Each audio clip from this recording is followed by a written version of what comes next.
10절부터 31절에 있는 말씀 한 절씩 교독하면서 읽도록 하겠습니다. 형제들아, 내가 우리 주 예수 그리스도의 이름으로 너희를 권하노니 모두가 같은 말을 하고 너희 가운데 분쟁이 없이 같은 마음과 같은 뜻으로 온전히 합하라.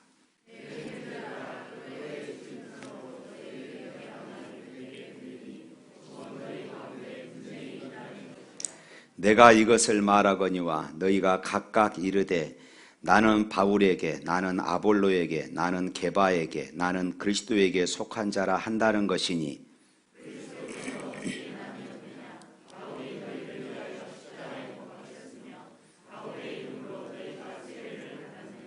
나는 그리스도와 가이오 외에 너희 중 아무에게도 내가 세례를 베풀지 아니한 것을 감사하노니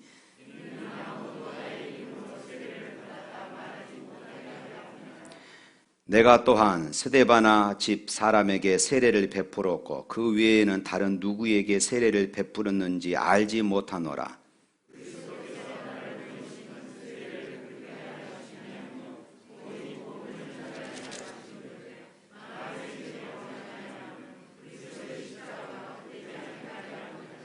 십자가의 도가 멸망하는 자들에게는 미련한 것이요 구원을 받는 우리에게는 하나님의 능력이라.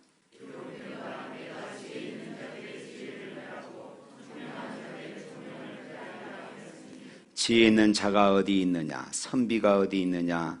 이 세대의 변론자가 어디 있느냐? 하나님께서 이 세상의 지혜를 미련하게 하신 것이 아니냐?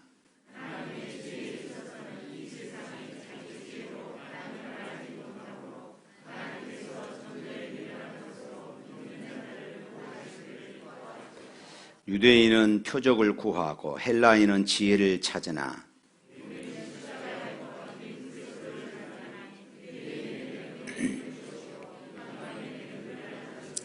오직 부르심을 받은 자들에게는 유대인이나 헬라인이나 그리스도는 하나님의 능력이요 하나님의 지혜니라.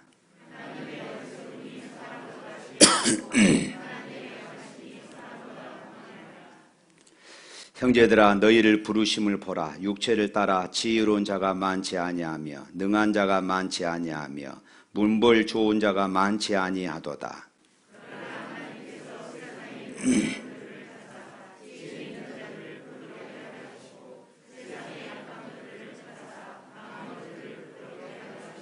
하나님께서 세상에 천한 것들과 멸시받는 것들과 없는 것들을 택하사 있는 것들을 폐하려 하시나니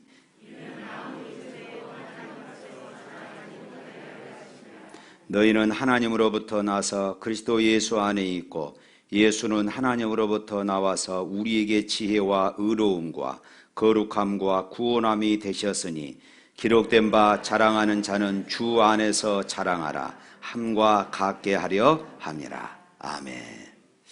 교회는 50명이 모이든 5만 명이 모이든 간에 하나님을 아버지로 모신 하나님의 한 가족임을 믿으시기를 바랍니다. 그래서 우리는 형제이고 자매이고 또 하나님께서는 우리의 아버지가 되십니다. 또한 예수 그리스도는 교회의 머리가 되시고 그래서 교회는 그리스도의 몸된 지체가 되어지는 것입니다. 우리 주님께서는 교회의 머리가 되시고 우리 모두는 그의 몸의 지체가 되는 것입니다. 성찬식을 거행할 때마다 제가 드리는 말씀이 있습니다. 우리는 예수 그리스도의 살과 피를 나눈 하나님의 거룩한 가족이다. 할렐루야. 우리는 예수 그리스도의 살과 피를 나누는 하나님의 거룩한 가족임을 믿으시길 바랍니다. 그런데 예수 그리스도의 살과 피를 나눈 하나님의 이 거룩한 가족들, 이 가족인 교회 안에서 분쟁이 일어납니다. 그것이 오늘 본문 고린도 교회의 모습이었습니다.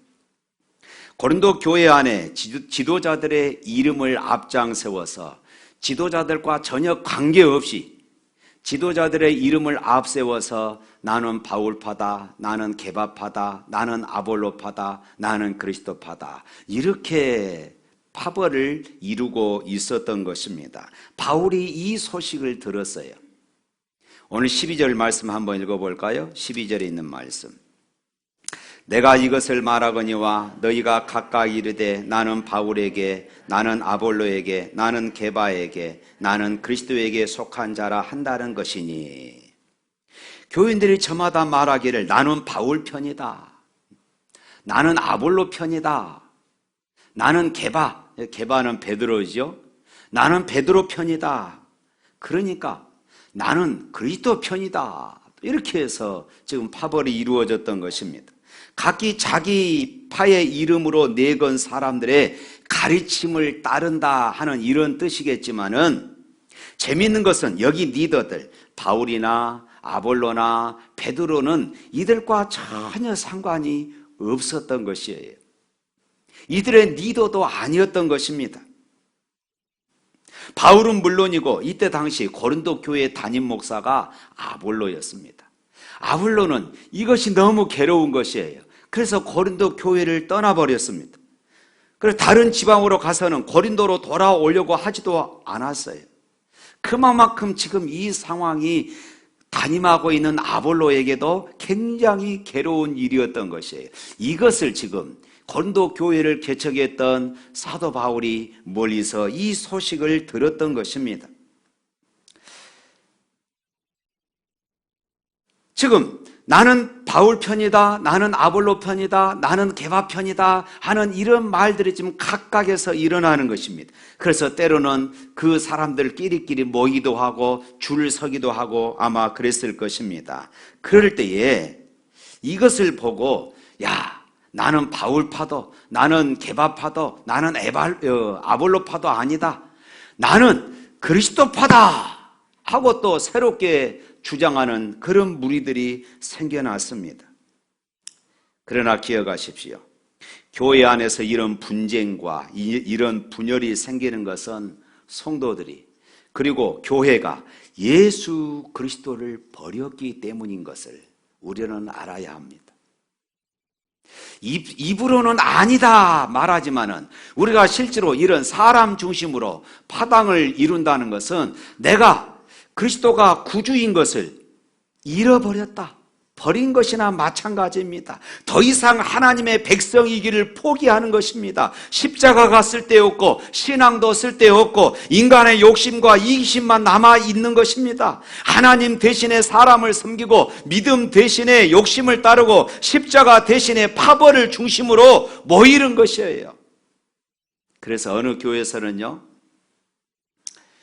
목사파와 장로파가 나누기도 하고, 또 어느 교회에서는 아무개 장로파, 아무개 장로파로 그렇게 나누어지기도 한다고 그럽니다. 참으로 다행스럽게도 우리 교회는 이런 식의 파벌은 없는 것 같습니다. 제가 모르는 어떤 파벌이 있는지는 모르겠지만은 아무튼 겉으로 드러나는 것은 없습니다. 하지만 누구든지 누구라도 이런 일에 대해서는 우리가 장담할 수가 없어요. 우리가 평안할 때는 모릅니다. 그런데 교회가 시험 들고 어려운 일이 생기면은 꼭 이런 일들이 일어납니다. 그래서 우리가 조심하지 않으면은, 그렇게 되지 않으려고 일부러 힘쓰지 않으면은, 그래서 에베소에 있는 말씀처럼 성령의 하나 되게 하신 것을 우리가 힘써 지키지 아니하면은 자기도 모르는 사이에 이런 일에 휘말리고 마는 것이에요. 그런 의미에서 요즘 우리가 주일 오후 예배를 쉬고 있기 때문에 점심 식사를 나누고 있지 않지만은, 우리가 점심 식사를 하고 또 차를 오후 예배 드리기 전에 차를 마시고 잠깐 쉽니다. 때로는 셀 가족 모임도 갖습니다.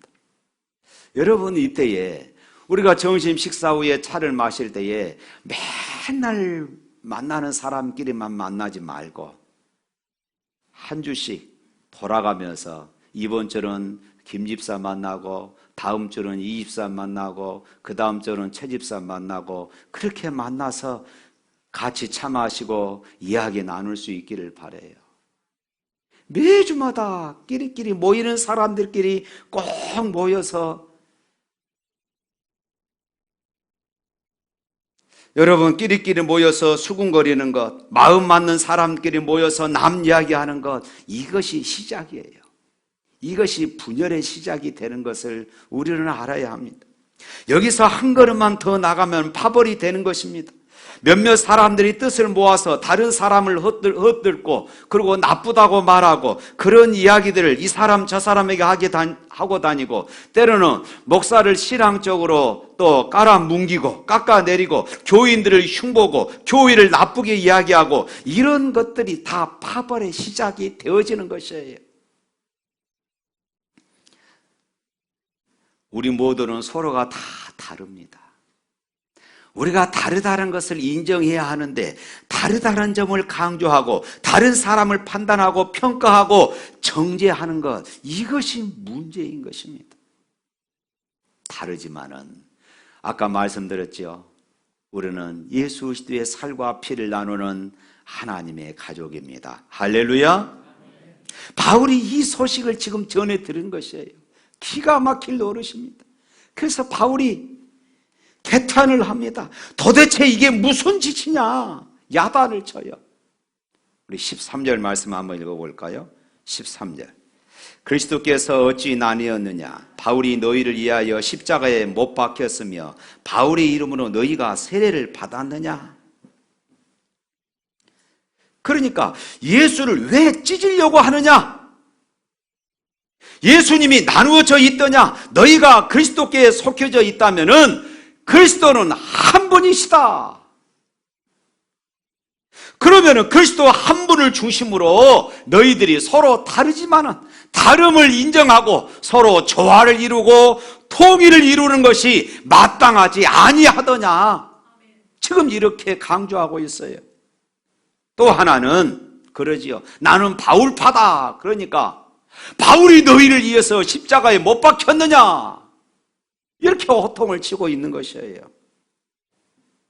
그런데 왜 바울을 따라다니냐? 지금 바울이 하는 말입니다. 우리는 바울 목사님을 좋아합니다. 바울을 추종합니다. 하니까 바울이 그래 좋아한 것이 아니었습니다. 바울은 분명한 사람이었습니다. 누가 우리를 위하여 십자가에 못 박히셨습니까? 바로 예수님이십니다. 예수님이 너희를 위하여 십자가에 못 박히신 것이 아니냐? 그러면 누구를 따라가야 돼요? 예수를 따라가야 한다는 것입니다.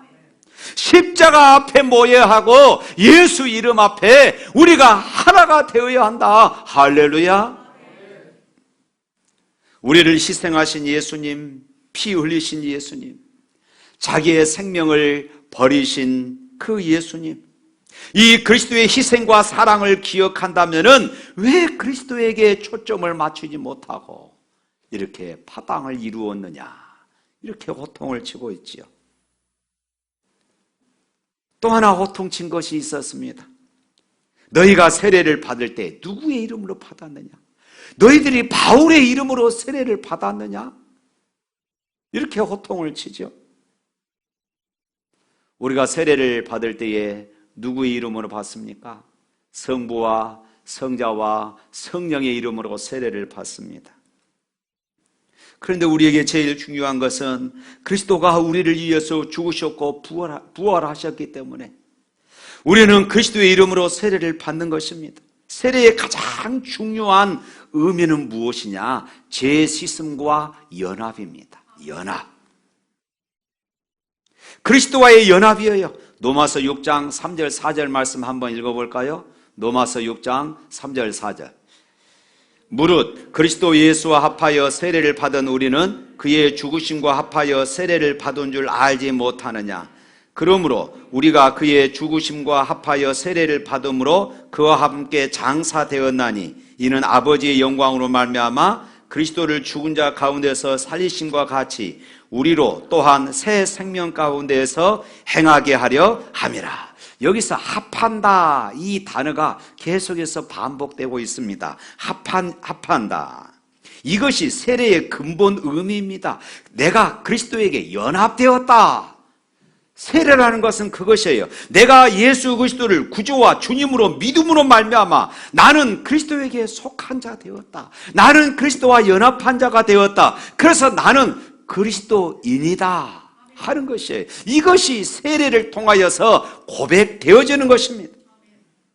그러니까 내가 예수 그리스도의 이름으로 세례를 받았고 내가 그리스도에게 속한 자라면은, 내가 그리스도에게 속해 있으니까 누구를 따라야 합니까? 예수 그리스도를 따라가는 것이 마땅하지 않느냐? 바울은 이것을 지금 외치고 있는 것이에요. 바울은 이 세 가지 질문, 그리스도께서 어찌 나누었느냐? 바울이 너희를 위하여 십자가에 못 박혔느냐? 누구의 이름으로 세례를 받았느냐? 이 세 가지 질문을 했지만은 답은 하나예요. 예수 그리스도입니다. 할렐루야. 그리스도만이 주인이시다, 이 말이에요. 바울도, 고린도 교회를 개척했던 바울도, 고린도 교회 담임 목사였던 아볼로도, 예수님의 수제자였던 베드로도 아니라는 것이에요. 예수 그리스도만이 주인이시다. 그러면서 바울은 10절에 이렇게 권면하고 있어요. 10절 말씀이 있습니다. 형제들아, 내가 우리 주 예수 그리스도의 이름으로 너희를 권하노니 모두가 같은 말을 하고 너희 가운데 분쟁이 없이 같은 마음과 같은 뜻으로 온전히 합하라. 우리가 제자 훈련하면서 늘 암송하던 말씀이죠. 서로 충돌하지 말고 온전히 합하라, 이렇게 말하고 있어요. 여기서 합하다, 이 헬라의 온 뜻은 찢어진 그물을 다시 깁는 것, 때로는 무엇인가 부족한 부분들을 무엇으로 채운다 하는 그런 의미가 담겨져 있습니다. 다시 말해서 온전히 합하라, 이 말씀은 서로가 가지고 있는 장점을 가지고 자기를 높이고 다른 사람들을 깎아내리지 말고, 다른 사람들을 헐뜯거나 부정하지 말고 자신을 낮추어서 상대방의 약점들을 세우는 일에 앞장서라. 할렐루야.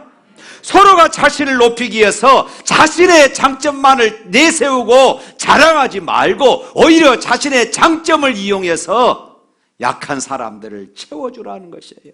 약한 사람들을 세워주라는 것입니다. 그럴 때만이 교회는 하나 될 수 있다는 것입니다. 고린도 교회가 또 하나 되지 못한 이유가 또 있었습니다. 먼저는 이 파당이었죠. 두 번째로는 고린도 교회가 하나 되지 못한 이유는 고린도 교회 안에 다양한 사람들이 모였던 것입니다. 대표적으로는 헬라, 이방인이라 해서 헬라인들이 고린도 교회 성도들이었고, 또 하나는 유대인 중에 그리스도인, 유대인 중에 예수를 믿어서 이제 그리스도인이 된 사람들이 있었습니다.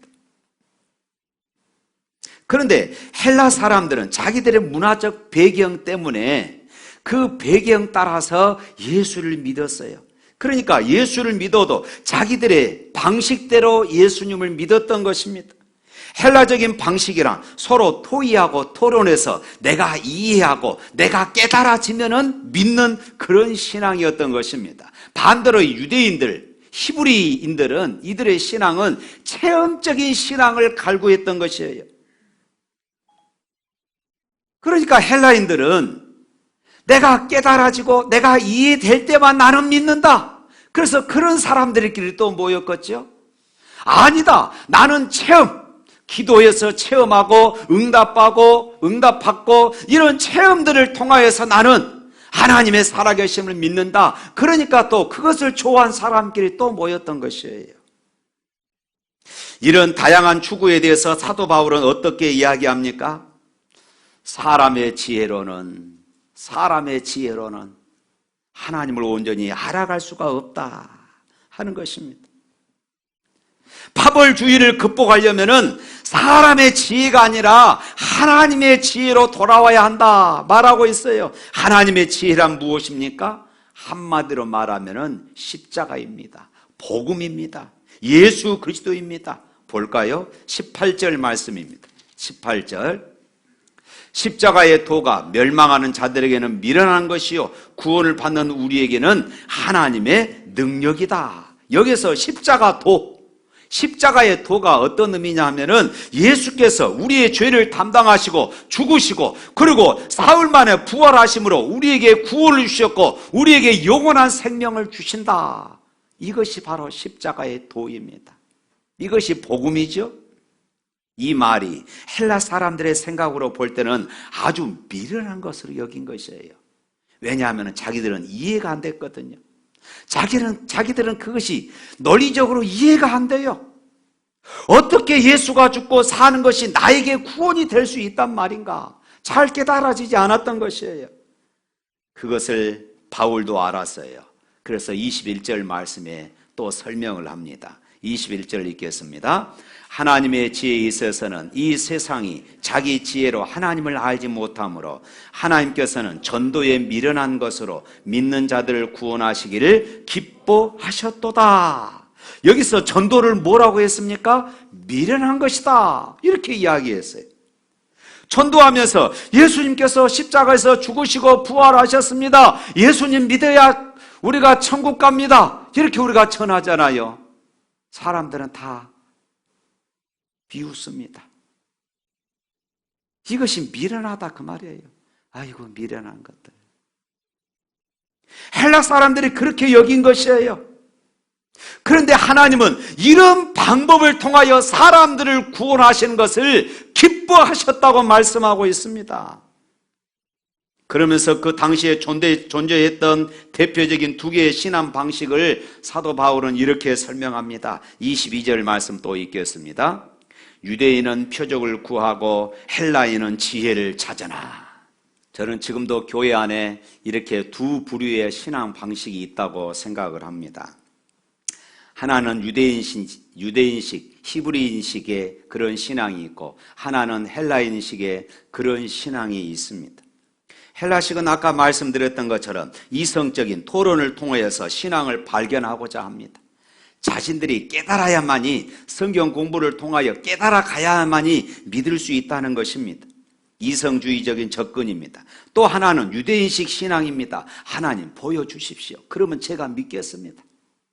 하나님, 제가 지금 기도하는데 이 기도 들어주시면 제가 믿겠습니다. 이런 신앙이라는 것이에요. 그렇다면 여러분, 이 둘 중에 어느 것이 더 옳을까요? 이성주의일까요? 아니면 신비주의일까요? 바울의 대답은 무엇입니까? 유대인은 표적을 구하고 헬라인은 지혜를 찾으나 그러나 우리는 뭐라고 말합니까? 23절 말씀 볼까요? 23절 말씀. 우리는 십자가에 못 박힌 그리스도를 전하니 유대인에게는 거리끼는 것이요 이방인에게는 미련한 것이다.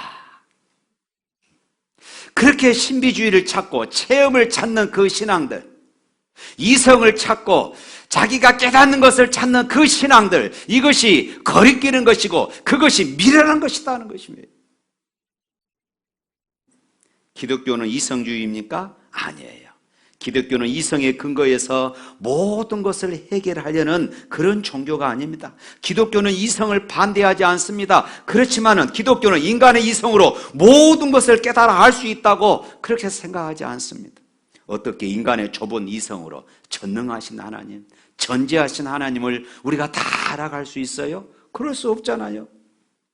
또한 기독교는 신비주의도 아닙니다. 체험주의도 아니에요. 물론 우리 교회 안에도 많은 체험들이 일어났습니다. 많은 기적들이 일어났습니다. 많은 기도의 응답들을 우리가 체험하고 있잖아요. 그렇지만은 그 체험은 얼마든지 잘못될 수 있다는 것입니다. 왜냐하면 이 체험은 주관적이기 때문에 그래요. 주관적이기 때문에. 너무 체험주의적으로 나가는 사람들 보면요, 그러다가 사회적으로 보면은 꼭 이단으로 나가는 사람들이 참 많이 있습니다. 기독교는 신비적 체험을 무시하지 않지만은 또 기독교 신앙 안에도 많은 이런 신비적인 요소들을 다 포함하고 있지만은 기독교는 체험주의, 신비주의가 아니라는 것입니다.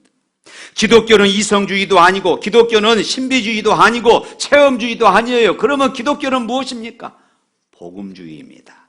다시 말하면은 기독교는 예수님주의입니다. 할렐루야. 24절 말씀 읽어봅시다. 오직 부르심을 받은 자들에게는 유대인이나 헬라인에게나 그리스도는 하나님의 능력이요 하나님의 지혜다. 예수 그리스도가 우리의 지혜입니다. 우리가 아무리 많은 지혜를 가지고 있다고 해도 그것이 우리를 구원하지 못하고 우리의 인생을 새롭게 할 수 없다면 그 지혜가 무슨 소용이 있겠습니까? 바울은 말합니다. 그리스도가 하나님의 지혜다. 우리가 수많은 기적을 말하고 능력을 말하지만은 우리를 죄와 사망의 사슬에서 끊어 우리를 하나님의 자녀 되게 하는 이런 능력이 없다면은 그 능력이 무슨 의미가 있습니까? 하나의 요술에 불과할 뿐입니다. 그리스도가 하나님의 능력이다. 그리스도가 하나님의 지혜다. 그러므로 그리스도가 기쁜 소식이다. 그리스도가 복음이다. 이것을 믿으시기를 축원합니다. 그렇다면 우리가 자랑할 것은 무엇입니까? 자기의 잘남이 아닙니다. 우리가 자랑할 것은 예수밖에 없어요. 아무것도 없습니다. 물론 때로는 사람들이 조금 더 잘난 사람도 있고 조금 더 똑똑한 사람도 있을 수 있습니다. 그렇지만 50보 100보 차이에 불과해요. 어떤 사람 좀 뚱뚱한 사람이 있고 어떤 사람 좀 날씬한 사람이 있어요. 그러나 육상 빌딩에서 밑에를 쳐다보십시오. 뚱뚱한 사람, 날씬한 사람 차이 나지 않습니다. 다 똑같습니다. 그래서 오늘 26절, 27절 말씀 또 한번 읽어봅니다. 형제들아, 너희를 부르심을 보라. 육체를 따라 지혜로운 자가 많지 아니하며 능한 자가 많지 아니하며 문벌 좋은 자가 많지 아니하도다.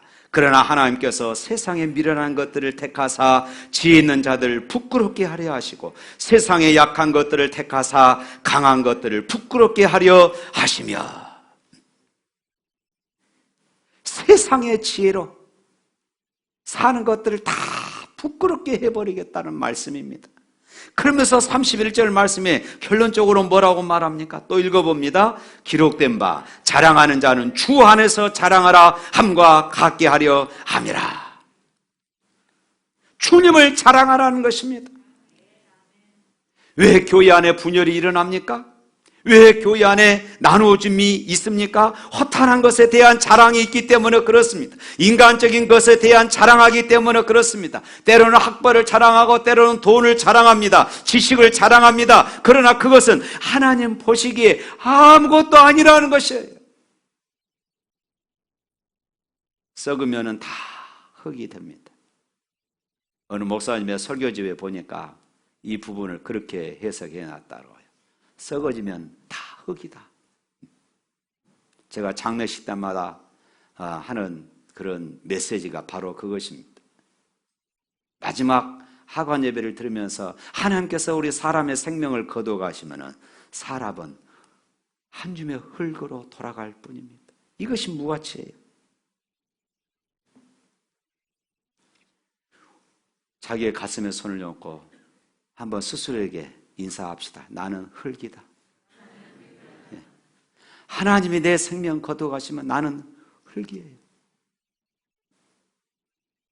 그리스도만이 우리의 자랑이심을 믿으시기를 축원합니다. 그래서 사도 바울은 내가 평생에 자랑할 것이 하나 있다면은 나는 자랑할 것이 없는데 내가 평생 자랑할 것 한 가지 있다면은 십자가 외에는 자랑할 것이 없다. 할렐루야. 왜냐하면 십자가를 통해서 죄와 사망의 법에서 해방되어 하나님의 백성이 되었기 때문입니다.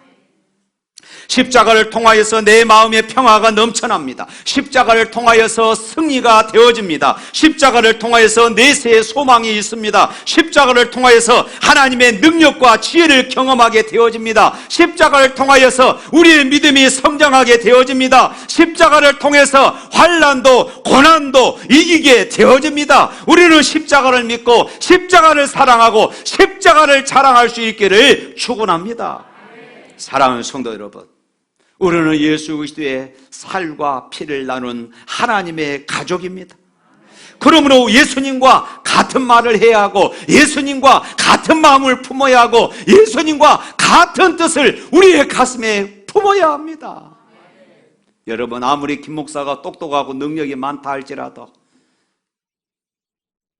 김 목사를 중심으로 해서 모이는 것이 아니라 우리 모두는 십자가를 중심으로 해서 주님이 품었던 그 뜻을 우리의 가슴에 품고 나아가야 하는 것입니다. 우리의 모든 모임에서, 삶의 현장에서 예수님만 자랑하는 저와 여러분이 되시기를 축원합니다.